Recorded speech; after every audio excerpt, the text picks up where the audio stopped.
주님, 오늘 이 부족한 종이 주의 말씀을 들고 주님의 마음을 대변합니다.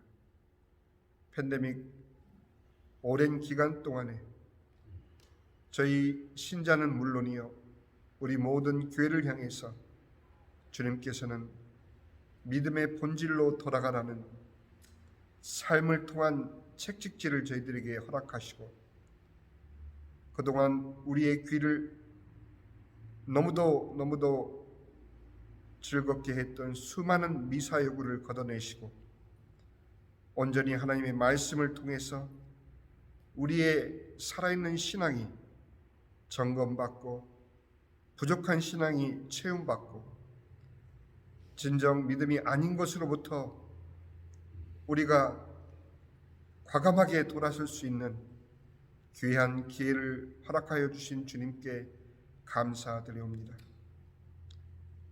하나님이 살아계시듯 우리의 신앙도 참이며 우리의 믿음도 실제라는 것을 이 팬데믹을 통해서 모든 성도들이 체험할 수 있도록 주님 은혜 주셔서 참으로 감사합니다.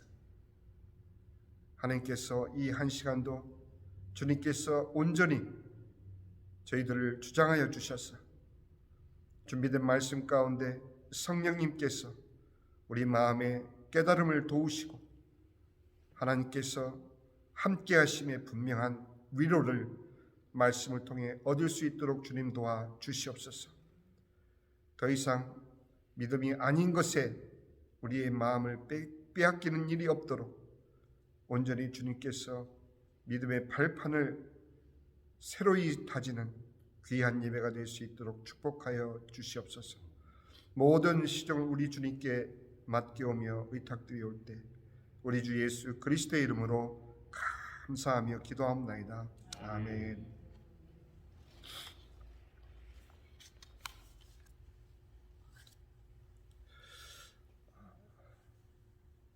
어떤 의미에서 우리가 이 팬데믹을 살펴보느냐 생각하느냐에 따라서 하나님께서는 그것이 우리에게 은혜로 또는 감사로 분명히 우리의 고백을 허락하실 줄 저는 분명히 믿습니다. 우리는 요한복음을 시작으로 이 팬데믹 기간 동안에 사도 요한의 그 서신을 통해서 이 어려운 때를 오히려 하나님께서 주신 기회로 삼아 우리의 기본적인 믿음, 기본이라는 표현이 이상하죠. 진정 우리가 붙잡아야 되는 믿음의 기둥을 다시 한번 확인하고 있습니다. 사도 요한은 예수님의 육신적인 친사촌이에요.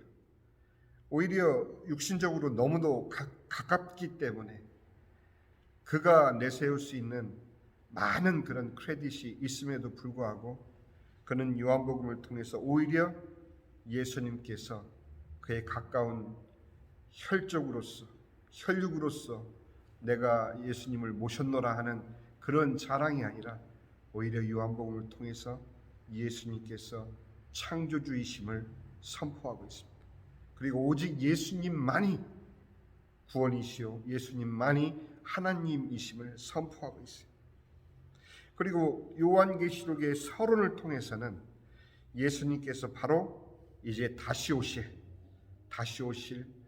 오셔서 만국을 심판하실 심판주로, 또 우리 결국 하나님께서 우리에게 허락하신 그 창조 목적, 아담과 하와에 의해서 잃어버렸던 그 창조 목적을 완전히 주님께서 회복하시고 이제 완성하셔서 우리 모든 주의 성도들과 함께 새하늘과 새 땅으로 우리 모두를 하나님께서 이끌어 가신다라는 굉장히 희망찬, 정말 우리가 이 세상에서 믿는 모든 것의 결과가 이 요한계시록에 담겨져 있음을 요한은 우리에게 약속하고 있습니다.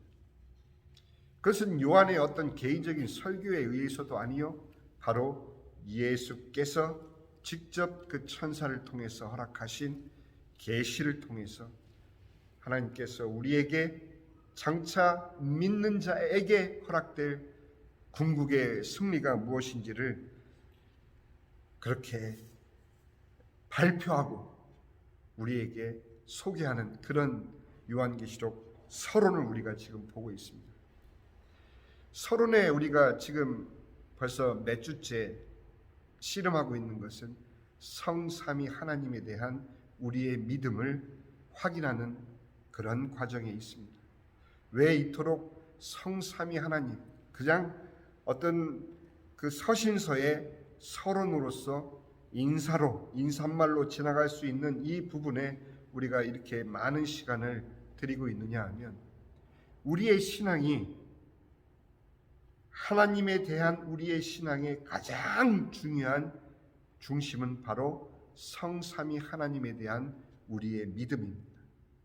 우리가 하나님을 어떤 하나님으로 믿고 있는지, 우리가 하나님을 어떤 하나님으로 우리가 경배하는지에 따라서 우리의 신앙이 진정한 신앙인지 아닌지, 우리의 삶을 통해서 뿐만 아니라 우리의 삶으로는 믿는 사람으로 보여지게 살아갈 수 있습니다.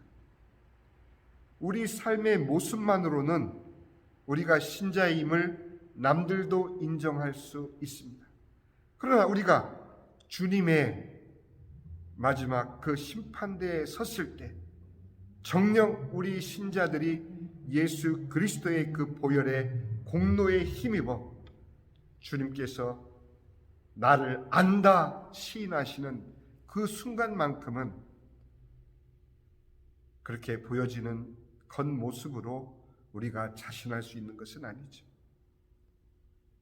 정녕 우리가 믿음에 있는지를 지금 돌아보지 않으면 우리는 우리에게 남은 인생 동안 우리 스스로를 속이고 또 속는 줄도 모르고 속고 살 수도 있기 때문에 성삼위 하나님에 대한 이 신앙은 너무도 중요한 우리의 신앙의 중심이 됩니다. 아무리 우리가 신학적인 지식이 많고 성경적인 지식이 많다 할지라도 우리 마음 가운데 여호와 하나님, 엘로힘 하나님, 성삼위 하나님에 대한 우리의 신앙 고백이 올바르지 않으면 우리는 믿노라 하지만 그 믿음이 하나님의 중심과 비껴갈 수 있다라는 두려움을 여러분들은 한 번쯤은 생각해 보셔야 됩니다. 애석하게도 오늘날 기독교의 신앙은 이미 세상의 이데올로기적인 사람들이 만들어낸 그런 이념과 사상의 믹서가 돼서 온전히 믿음으로써 우리가 신자의 삶을 살아갈 수 없을 정도로 위협받고 있는 것이 사실입니다. 그래서 어느 때보다도 우리 스스로의 믿음을 돌아보기 위해서 우리가 이 엘로힘 하나님, 삼위일체 하나님에 대한 확고한 믿음을 확인받지 않으면 안 되는 것입니다. 지난번 제 설교가 성도님들께 조금 어려우셨을 수도 있어요. 갑자기 미국의 대각성운동이니 조나단 에드워드니 마틴 로이드 존슨이 이런 분들을 갑자기 제가 거명한 이유는 사실 이분들의 기독교 내에서의 신앙적 위치는 대단합니다. 정말 보수주의 신학의 대표자로서 마틴 로이드 존스 목사님은 모든 사람에게 존경받고 있는 분인 것은 분명합니다. 그런데 제가 왜 이분을 풋다운하거나 어떤 이분을 과소평가하기 위해서 드리는 말씀이 아니라 우리의 신앙이 성삼위 하나님에 대한 그 인식이 얼마나 중요한지를 나의 신앙, 성경을 통한 나의 신앙을 통해서 여러분들이 확신을 갖지 않고 남에 의해서 그 이론을 빌려와서 믿게 되면 여러분들 마음 가운데 진정한 담대한 신앙이 자리 잡을 수가 없는 것입니다. 두 분은 사실 세계적으로 역사적으로 존경받는데 대학자요 목사들입니다. 그렇기에 그런 분들이 많은 100가지의 장점 가운데 한 가지의 단점이 있다면 그 단점은 우리가 얼마든지 용납하고 넘어갈 수 있습니다. 이것은 잘잘못의 문제가 아니기 때문에. 그러나 이분들의 성령 하나님에 대한 잘못된 해석 하나 때문에 오늘날 우리가 영적으로 신앙적으로 겪고 있는 현실이 얼마나 힘든지를 여러분들이 현실 속에서 확인을 해야 됩니다. 오늘 우리가 함께 읽은 마태복음 3장 13절에서 17절 이 말씀은 침례요한에게 침례를 받으심으로 구세주로서 이제 공식적으로 예수님께서 공사역을 시작하시는, 공적인 메시아로서의 사역을 시작하시는 그 너무도 중요한 예수님 공생의 시작점입니다. 여기에 대한 많은 해석이 있을 수 있지만 우리가 성경 말씀을 통해서 분명히 모든 성도들이 확인받을 수 있는 것은 바로 예수님께서 침례 받으시고 나자마자 성령 하나님께서 비둘기처럼 예수님께 임하시고 내려앉으시고 하늘에서는 소리가 있어 이는 내 사랑하는 아들이요 나의 독생자니라. 그 순간은 바로 성삼위 하나님께서 진정 하나이심을 우리에게 보여주는 공생의 사역에 있어서의 가장 중요한 대왕의 대관식과 같은, 그러나 거기에는 침례 요한에 의해서 침례 받으시는 그 과정을 통해서 예수님께서는 침례 요한이 마지막 제사장으로서 모든 인류의 죄를 예수님 어린 양에게 전가하는 그러한 의로서, 그래서 침례 요한이 아니 내가 예수님께 침례를 받아야 되는데 어찌 저에게 나오십니까 했을 때 예수님께서 오늘 본문 말씀에 우리가 이렇게 함으로써 의를 이루어야 하느니라. 그 의가 무엇입니까? 바로 예수님의 공생애를 통해서 우리를 향한 성부 하나님과 성자 예수님과 성령 하나님의 구원 사역이 이제 공식적으로 우리에게 펼쳐지는 그 너무도 중요한 순간이었는데,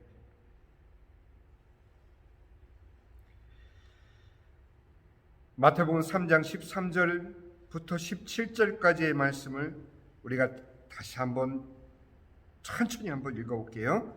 이때 예수께서 갈릴리로부터 요단강에 이르러 요한에게 침례를 받으려 하시니 요한이 말려 이르되 내가 당신에게서 침례를 받아야 할 터인데 당신이 내게로 오시나이까? 예수께서 대답하여 이르시되 이제 허락하라. 우리가 이와 같이 하여 모든 의를 이루는 것이 합당하니라 하시니 이에 요한이 허락하는지라.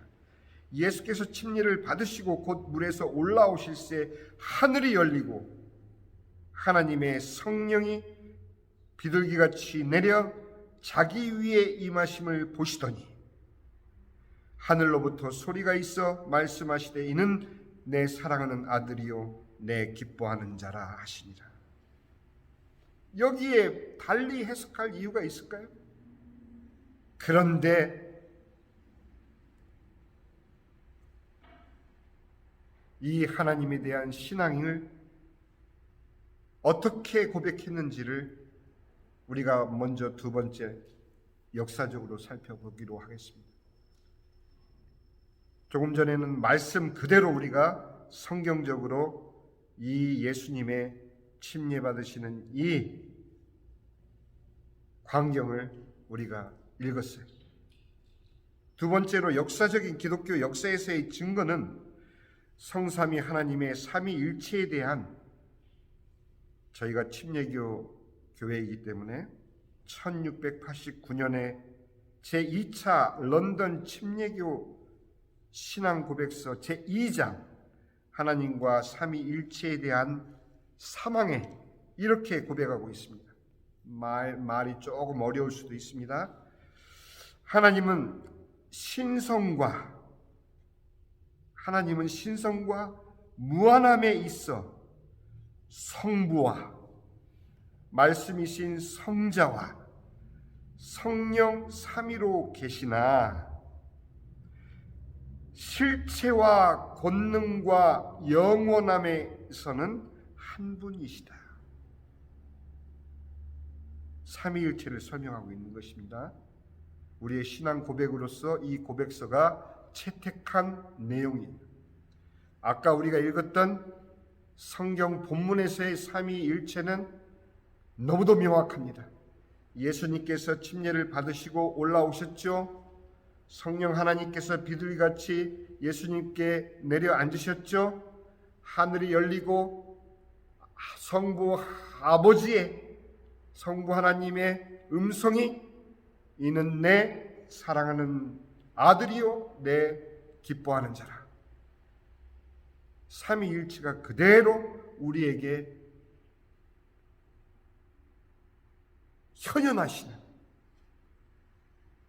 나타나는, 그래서 모든 신자들이 알 수 있도록, 그때 예수님께서 침례 받으시는 그 장소에 있었던 신자들 뿐만 아니라 우리 모두가 성경 말씀을 통해서 그대로 알 수 있듯이, 그것을 침례교 신앙고백에서는 내용적으로 그 세 분이, 각 위 세 분이 어떻게 한 분이신지를 신앙고백서에 밝히고 있는 것입니다. 각 위격의 형태는 성부, 성자, 성령의 위격이라고 해요. 우리 같은 사람은 인격이라고 하지만 하나님은 위격으로 표현을 하고 있습니다.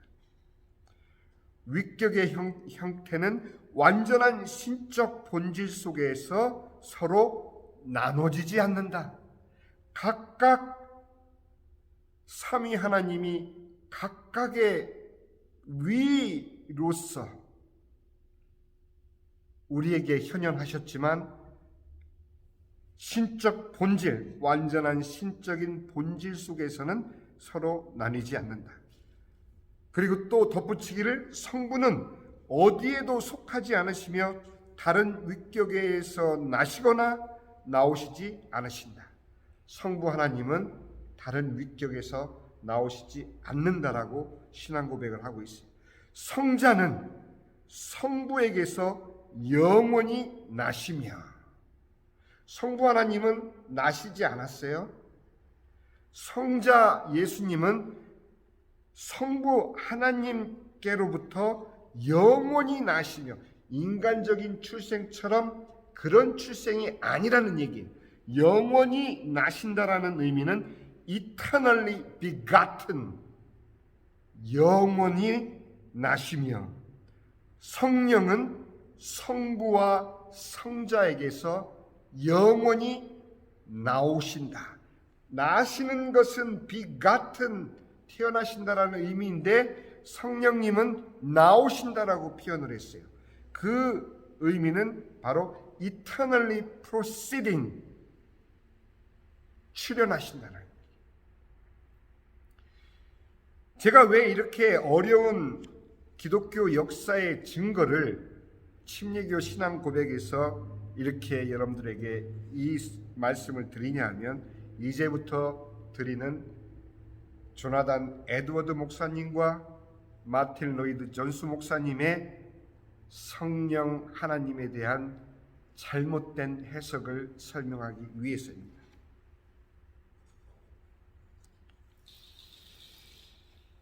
이 신앙 고백은 마지막으로 삼위일체에 대해서 이렇게 결론을 내리고 있습니다. 각 위격은 고유한 특성 속에 인격적 관계를 맺으셔요. 삼위 하나님께서 인격적 관계를 맺으시고 각자의 구별성을 보유하시고 전적으로 무한하시고 시작점이 없으시고 본질과 존재에서는 서로 나뉘지 않으시는 것이 우리가 침례교 신앙으로 표현할 수 있는 성삼위 하나님에 대한 신앙 고백이에요. 그런데 조나단 에드워드 목사님과 그분의 청교도 사상을 그대로 계승한 로이드 존스 목사님은 이 성경의 증거를 어떻게 해석을 했느냐?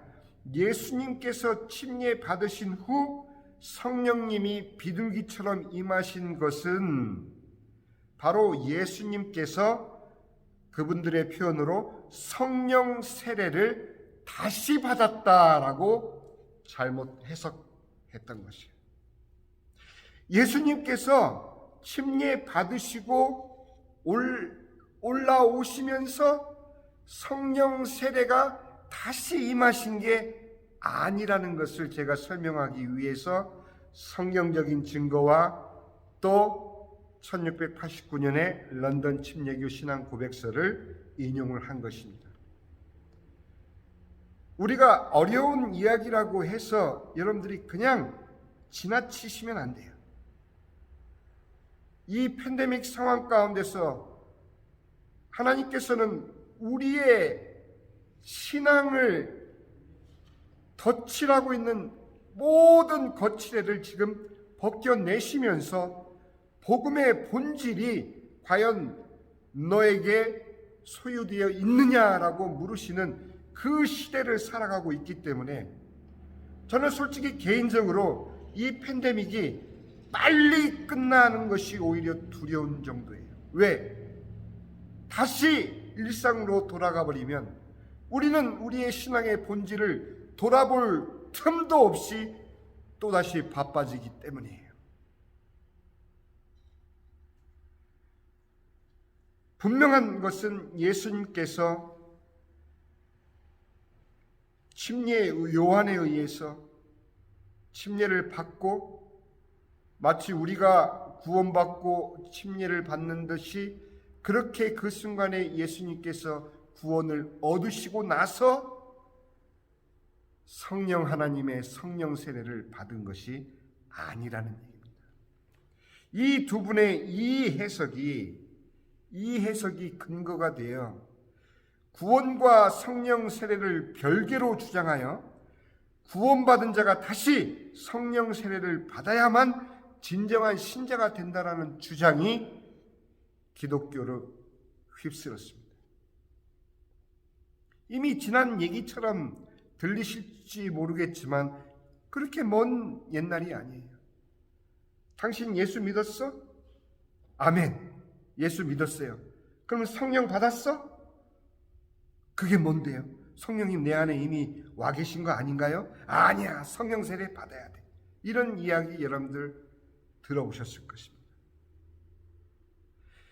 이 두 분의 요 하나의 잘못된 해석이 기독교 신앙의 지축을 흔들어 놓은 것이 하나님 말씀으로 충분하다 못해 너무도 확실한 신앙의 중심이 우리가 무엇인가 예수를 믿노라 하면 체험해야만 그 구원의 증거가 되는 것으로 그렇게 관역을 빗나가 버리게 된 것이죠.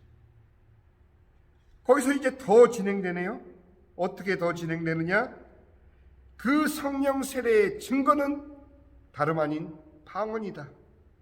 이렇게 주장했던 때가 엊그제 같지 않습니까? 그래서 기도원마다 방언 받기 위해서 몰려든 사람들이 얼마나 많았어요.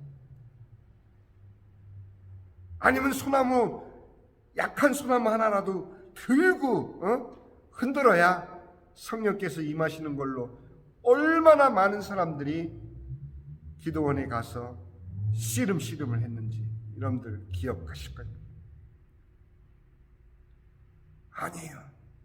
오늘 우리가 본문을 읽으면서 여러분들도 다 느꼈듯이 오히려 인간의 신앙 고백서를 통해서 설명하고자 하는 이 성삼위 하나님의 이 내용이 성경 말씀 읽는 그 순간 시청각적 완전 효과까지 마태는 있는 그대로 예수님이 침례를 받으시고 올라오실새 성령께서 비둘기같이 임하여 내려 앉으시고 하늘이 열리고 성부 하나님의 음성이 이는 내 사랑하는 아들이요 기뻐하는 자라. 거기에 더 어떤 증거가 필요합니까? 그런데 이 순간을 예수님께서 이제 공생애를 위한 성령 세례를 받았노라 이렇게 해석함으로 인해서 그 훌륭한 두 분의 목사님이 기독교의 중심을 흔들어 놓으셨던 것입니다. 얼마나 많은 성도들이 이러한 체험이 없는 것으로 인해서 말씀만 붙잡고 신앙 고백하는 그 신앙 고백이 굉장히 약해 보이고 뭔가 내가 체험을 해야만 진정 내가 구원받은 자로서 내 스스로 확신이 가는 그런 그릇된 신앙 방향으로 흘러갔던 것이 사실 아닙니까?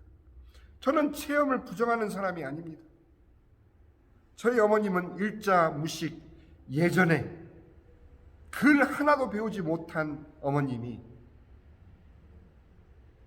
제가 어머님을 전도하고 나서 그분 연세가 60이 훨씬 넘으셨는데도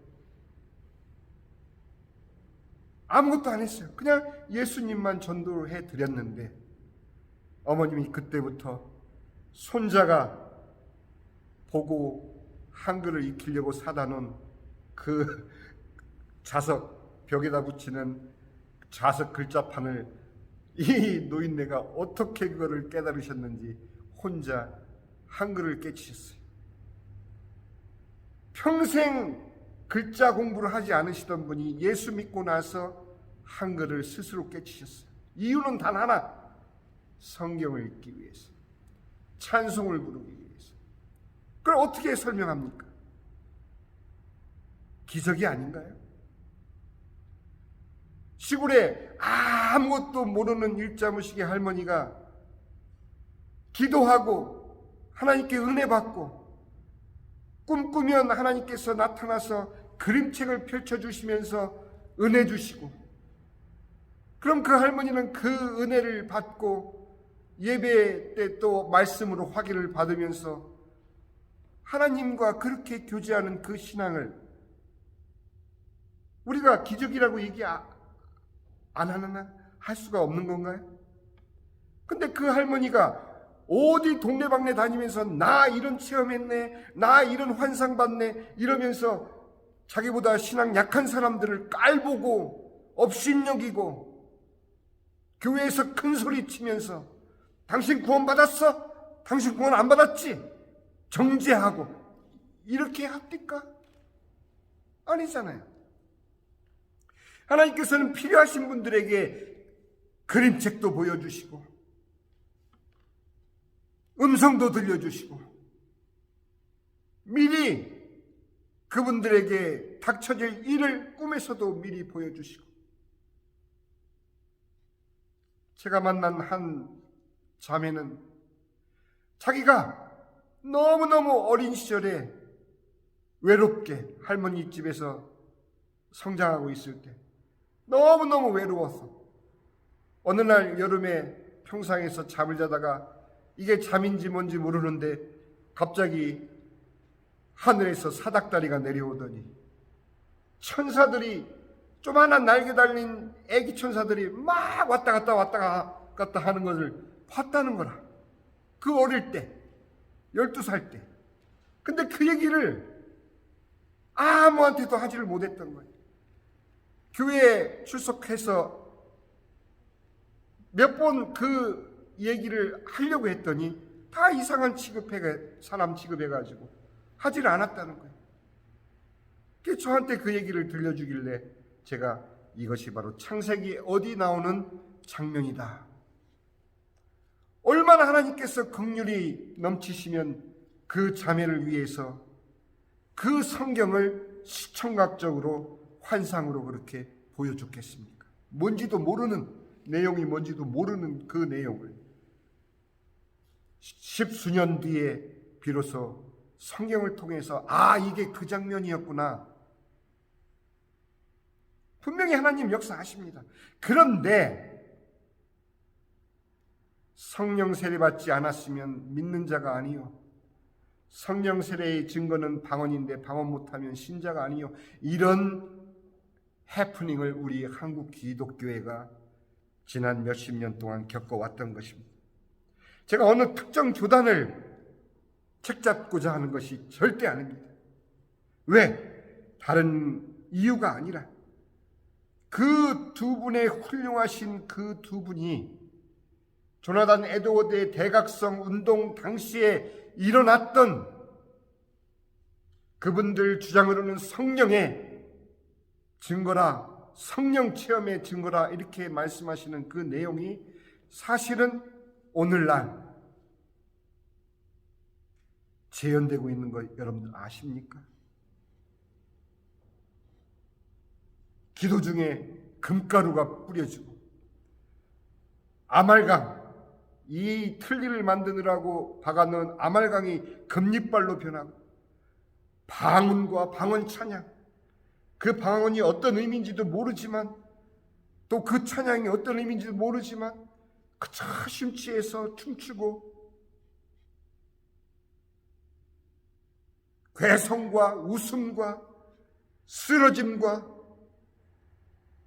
이런 현상들을 오히려 성령 체험의 증거로, 성령 세례의 증거로 얼마나 많은 교회가 이런 쓰나미에 휩쓸려서 성도들에게 하나님을 향한 믿음이 말씀만으로는 부족한 듯, 성경 말씀만으로는 안심할 수 없는 듯 어떤 체험을 강조하는 그런 신앙의 쓰나미가 팬데믹을 통해서 끊겨버린 거예요. 모이지를 못하니까.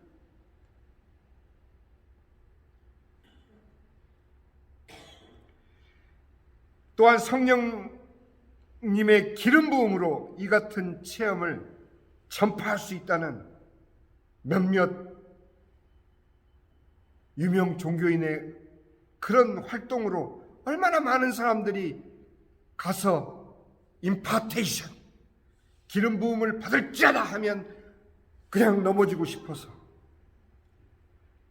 그리고 내가 가지고 있는 이 질병이 하나님께서 어떤 의미에서 주신 질병인지 주님 앞에 깊이 기도하기도 전에 그저 성령 체험을 통해서 싹 병 씻음을 받으면 그것이 하나님의 축복이냐?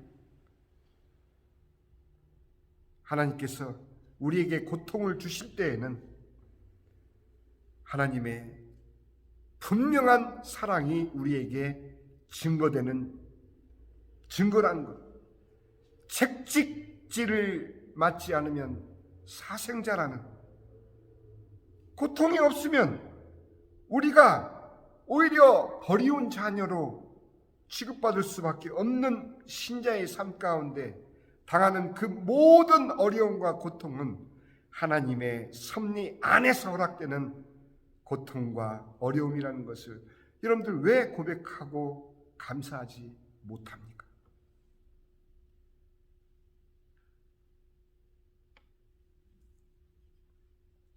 이렇게 삼위일체 하나님에 대한 잘못된 신학 사상 하나가 오늘날까지 기독교회를 얼마나 흔들어 놨는지 여러분들 지금 돌아보지 않으면 또다시 팬데믹이 끝나고 사람들이 모이고 그러면은 또 다른 증거를 얻기 위해서 얼마나 우리는 또 분주하겠습니까? 제가 왜 이렇게 열을 내느냐 하면 이 신앙적인 축 하나가 성삼위 하나님에 대한 잘못된 해석 하나가 가져온 오늘날의 증거를 여러분들과 함께 나누고자 사실은 먼저 제가 이 운을 띄워놓은 것입니다. 저만이 옳고 저만이 바른 신앙을 갖고 있다라는 그런 의미에서 드리는 말씀이 아닙니다. 오죽 저 자신을 봤을 때 얼마나 참 무능하고 참 기력 빠지고 지금까지 뭐 했나 싶을 정도로 후회되는 삶을 통해서도 내 신앙이 왜 이럴까 돌아보다 결국은 발견한 것이 내 신앙의 진짜 원하는 것이 무엇인지 물어봤을 때 하나님의 말씀을 통한 살아계신 예수 그리스도께서 성령으로 내 안에 함께 계시는 임마누엘의 그 신앙 고백이 어느 누구도 건들 수 없고 어느 누구도 위협할 수 없는 신앙 고백으로 자리 잡기까지 오랜 진통을 겪어왔기 때문인 것입니다. 저 방언합니다.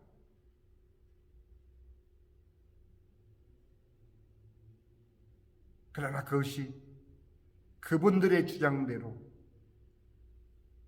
그분들의 해석대로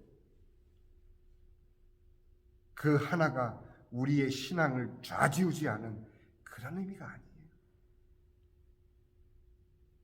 제가 하나님께 간구했던 은혜는 다른 것이야. 내 안에 있는 이 100만 마디의 할 말이 나의 제한된 언어로 주님께 표현되지 못하는 이 답답한 심정을 주님 어떻게 해소해 주십시오 간구했던 것뿐입니다. 내가 무슨 말로 어떤 단어로 무슨 문구로 하나님께 기도할까 걱정할 필요 없이 주님과 깊이 교제할 수 있는 그 은밀한 은혜를 가지고 왜 이토록 수많은 신자들을 흔들어버리고 수많은 신자들에게 자신감을 빼앗아버리고 주님을 향한 신앙 고백을 흔들어버리느냐 하는 것입니다.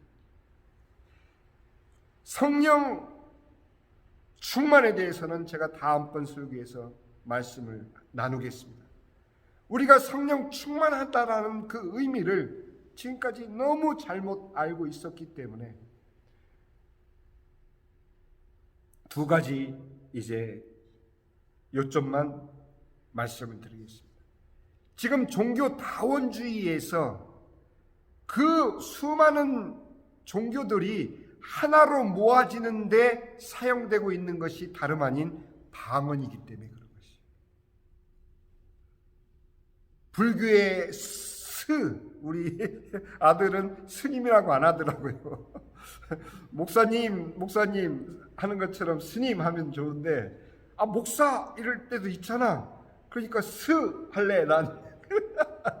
그래서 불교의 분들도 방언을 하시고 무당들도 방언하고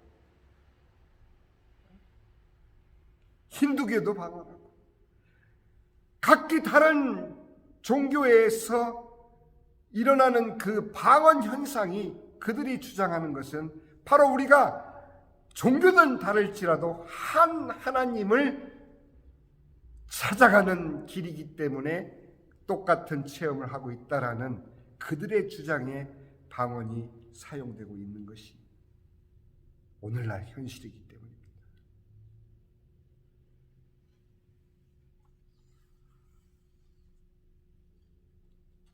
종교다원주의는 우리가 예전에는 생각지도 못했던 것이지만 이제 그 종교다원주의는 너무도 우리 현실 속에 깊게 파고들어오고 있기 때문에 계속 제가 말씀을 드리는 거예요. 유튜브에 수없이 많은 그런 주장들이 있지만 거기에 너무 이렇게 현혹될 필요는 없습니다. 말씀을 통해서 우리의 신앙이 정말 하나님께서 함께 하시는 임마누엘에 나와 함께 하시는 성령께서 내주하시는 내 안에 함께 하시는 성령 내주의 그 신앙 고백을 우리가 확인하면 흔들림 없이 우리의 신앙을 지켜나갈 수 있기 때문인 것입니다. 두 번째는 이제 한 예를 드리고 이제 끝나겠습니다. 2월 27일자 라디오 코리아 뉴스입니다. 캘리포니아 제목이에요.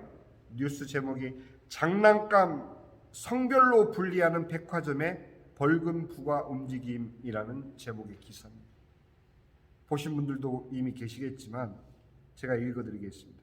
캘리포니아주가 백화점이 아이들 관련 상품을 성별로 분류하는 것을 강력히 규제하는 법안이 발의됐다. 이해되시죠? 무슨 말씀인지. 우리 애기 키우시니까 우리 집사님.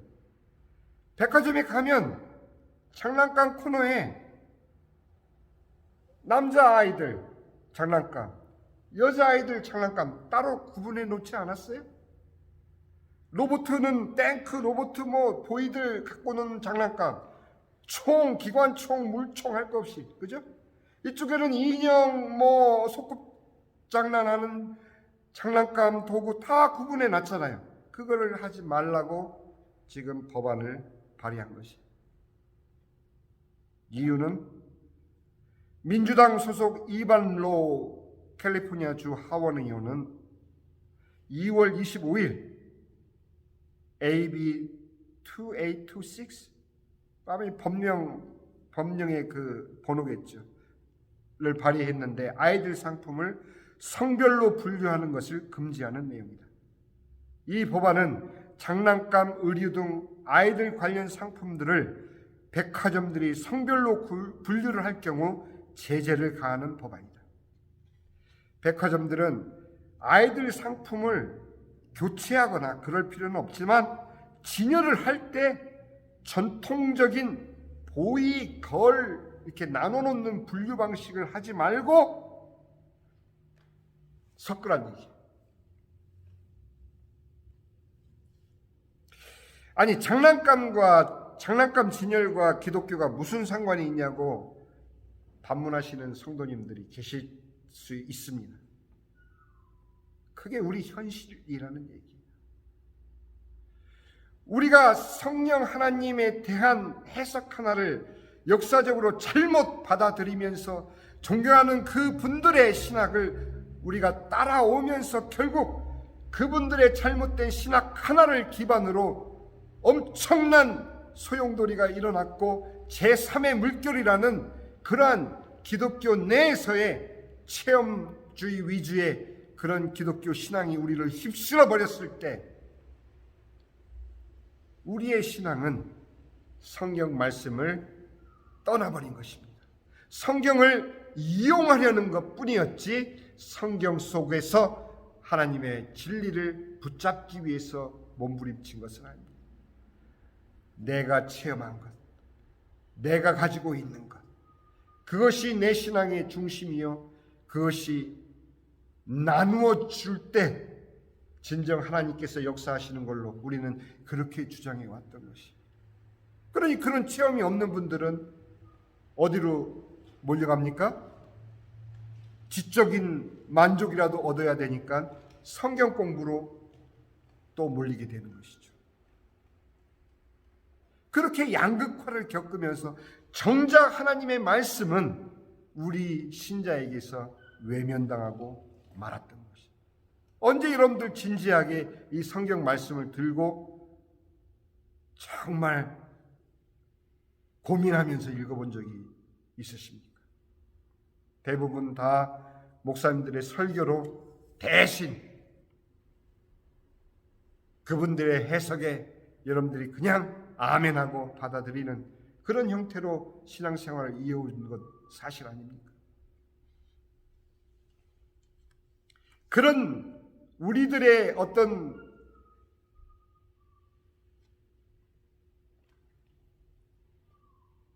무책임한 우리 스스로가 우리의 신앙을 지켜내지 못한 무책임한 결과가 이제 종교다원주의를 통해서 우리 현실에서는 이렇게 젠더 이슈까지 사람들의 이슈에 묻혀버리고 만 것이죠. 마지막 증거 하나만 더 말씀드리고 기도하겠습니다. 신앙이 무너지고 있는 미국의 또 하나의 증거, 3월 13일자 NTD 뉴스 기사엔 뉴욕 맨하탄에 위치한 크리스찬 기독교 학교인 그레이스 차터 스쿨, 이 그레이스 차터 스쿨에서 학생들에게 부모님을 엄마 아빠라고 부르지 못하게 요구하고 있으며 대신 엄마 아빠를 성인들 보호자로 부르도록 포괄적 언어정책 지침을 발표했다는 것입니다. 일반 학교에서 이런 것을 발표했다면 지금 시대가 하수상하니 그럴 수 있겠다 하고 넘어갈 수 있는 일이었지만 뉴욕 맨하탄에 있는 기독교 크리스찬 스쿨이에요. 그레이스 처치에서 운영하고 있는 그레이스 차터 스쿨. 여러분과 오늘 마태복음 이 본문을 여러분들과 함께 나눴지만 다시 한번 여러분들이 한번 읽어보시길 바랍니다. 이렇게 우리에게 실제하시는 하나님께서 이제 계시록 1장 7절 8절 말씀대로 볼지어다 그가 구름을 타고 오시리라 각 사람의 눈이 그를 보겠고 그를 찌른 자들도 볼 것이요 땅에 있는 모든 족속이 그로 말미암아 애곡하리니 그러하리라. 왜 애곡할까요?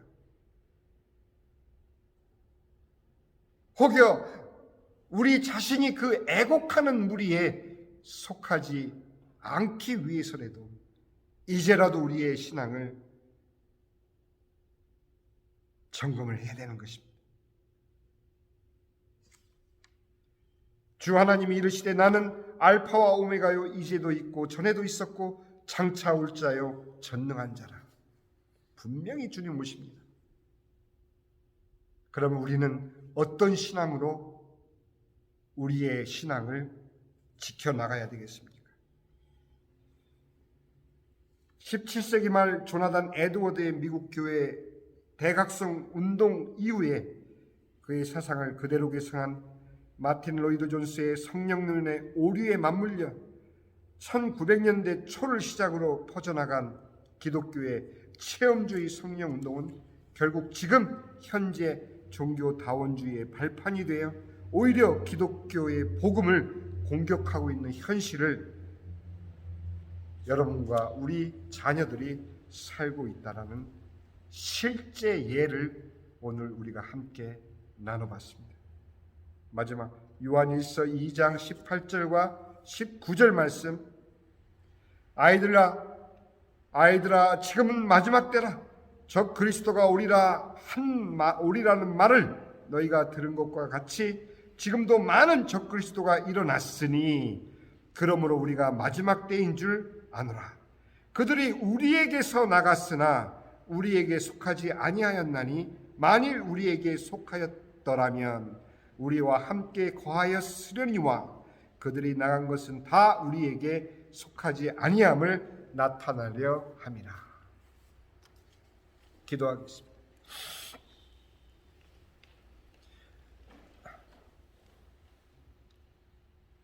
살아계셔서 모든 신자들 마음 가운데 임재하고 계신 우리 성령님,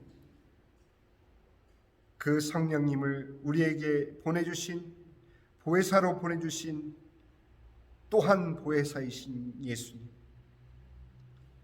또 이 모든 것을 허락하시고 하나님의 영을 우리들에게 발현해 주신 성부 하나님, 이 삼위일체 하나님을 우리가 믿습니다. 우리의 신앙 고백을 우리 모든 성도들이 이 어려운 때에 꼭 지켜나가 하나님께서 우리 각자 성도들과 함께 하시는 매일매일의 삶을 통해서 흔들림 없이 이 믿음을 지켜나갈 수 있도록 주님 인도하여 주시옵소서.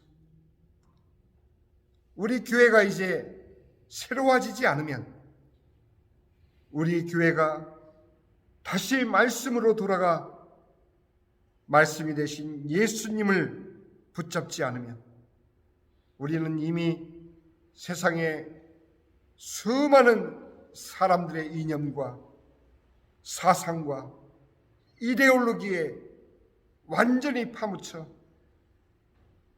내가 하나님을 믿노라, 내가 예수를 그리스도를 믿노라 하는 우리의 신앙 고백조차도 이제 실정법으로 제대를 받고 있는 현실에 우리의 신앙 고백을 지켜낼 수 있도록, 또한 우리의 삶을 통한 증거를 통해서 주님의 복음을 증거할 수 있는 살아있는 주님의 신자들 다 될 수 있도록 주님 축복하여 주시옵소서. 어려운 얘기가 될 수도 있습니다. 힘든 얘기가 될 수도 있습니다. 우리의 교회의 작고 큼이 문제가 아니고 주님의 핏값 주고 세운 주의 전을 통해서 주의 말씀이 온전히 지켜지고 그 말씀을 통해서 허락된 진리를 우리가 붙잡고 우리의 신앙을 고백하는 이 믿음을 꿋꿋이 지켜나가는 우리 소망의 교회 될 수 있도록 주님께서 붙잡아 주시옵소서. 모든 것을 우리 주님께 감사드리오며 우리 주 예수 그리스도의 이름으로 기도하옵나이다. 아멘.